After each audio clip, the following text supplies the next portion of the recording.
Mr. Darryl David, please take your 4 cards together.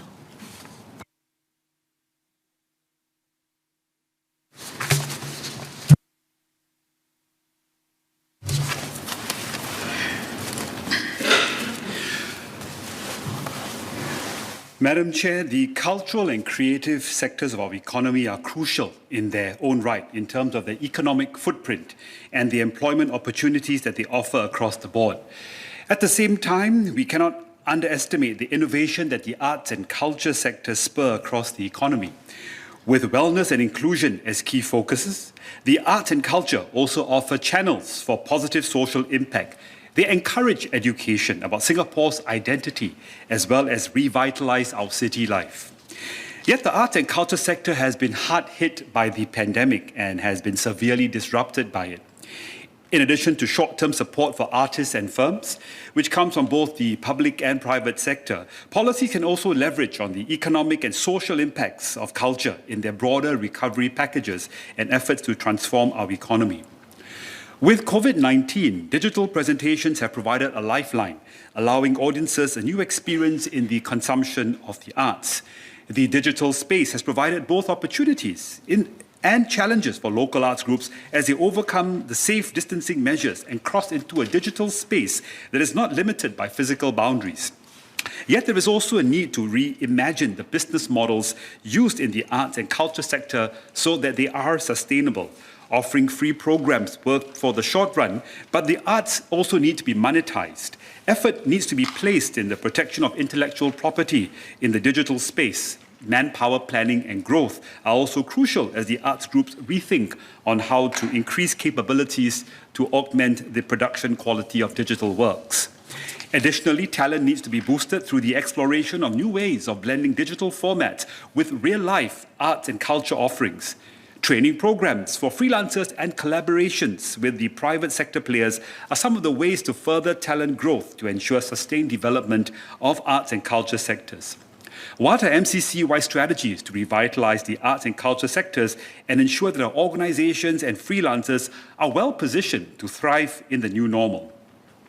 Can MCCY provide an update on the impact of the ARCP, or the Arts and Culture Resilience Package, and the support provided to organizations and freelancers? Can MCCY elaborate on its plans to further strengthen the socio-economic nexus of our arts and culture sector, including manpower development and plans for digitalization, to ensure that our artists are well positioned to thrive in the new normal? Madam, my next cut. The COVID pandemic has had an impact on sports participation on many levels, including the cancelling or scaling down of mass participation events. Safe distancing measures as well as concerns about the danger of large clusters forming have had an impact on sports participation.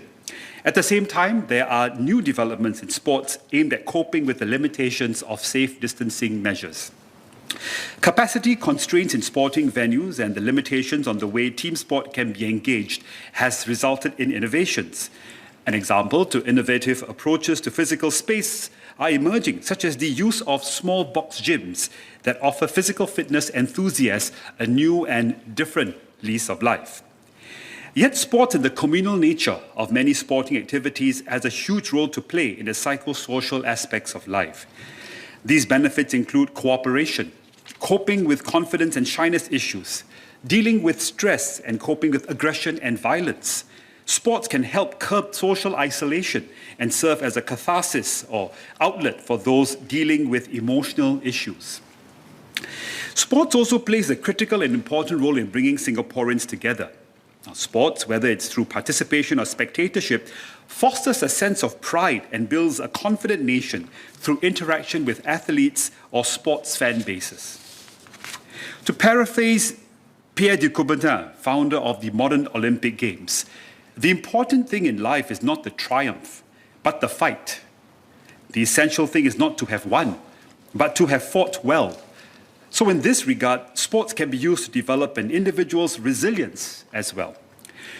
Can MCCY share its strategies to bring sports participation back into the new normal?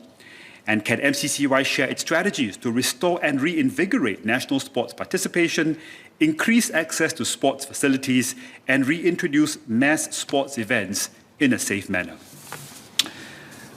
My third cut, Madam. Sports has the ability to reinforce the idea of the importance of equality. And for the fourth Paralympics in a row, Singapore's para-athletes have come back with a haul of medals in spite of the challenges posed by the COVID pandemic. Athletes such as Yip Pin Siu and paraglider Jessica Goh have gunned for gold, winning the hearts of Singaporeans. Other para-athletes such as archer Nur Shahida Alim, cyclist Steve T and competition partner Ang Ki Meng have shown how sports can build an inclusive society through opportunities for talent to shine. In October last year, it was reported that Pin Siu will receive $800,000 for 2 gold medals she won at the Tokyo Paralympic Games in August 2021. It is indeed commendable that sponsors such as DBS and the Tote Board have stepped in with their cash awards to help the athletes and reward them for their sacrifice. The work of the Singapore National Paralympic Council, SNPC, which focuses on enabling our elite para-athletes to participate in major games such as the ASEAN Para Games, Asian Para Games, Asian Youth Para Games, Commonwealth Games, and Paralympic Games, has also been crucial as the SNPC has undertaken collaborations to enable our para-athletes to soar.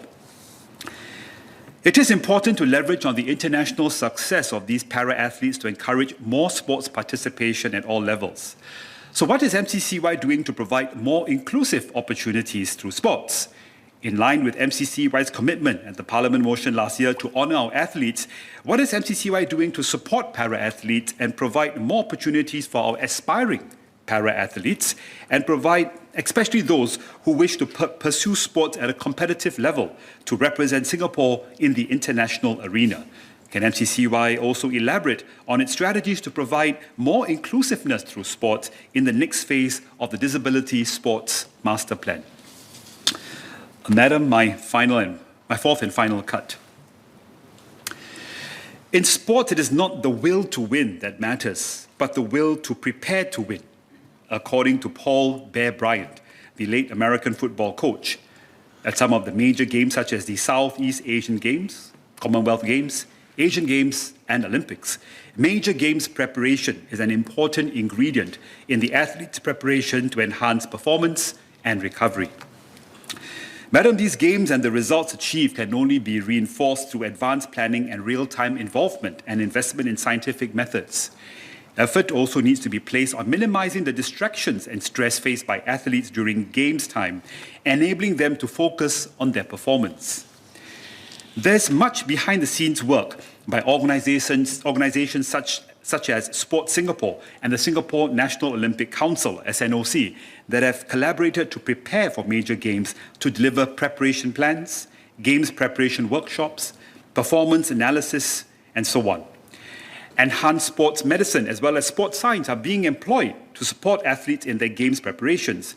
There's also the need to invest time and funds in coaching and providing the best in terms of infrastructure, programs, and sports facilities so that our athletes can thrive stress-free and focus on delivering an optimal performance.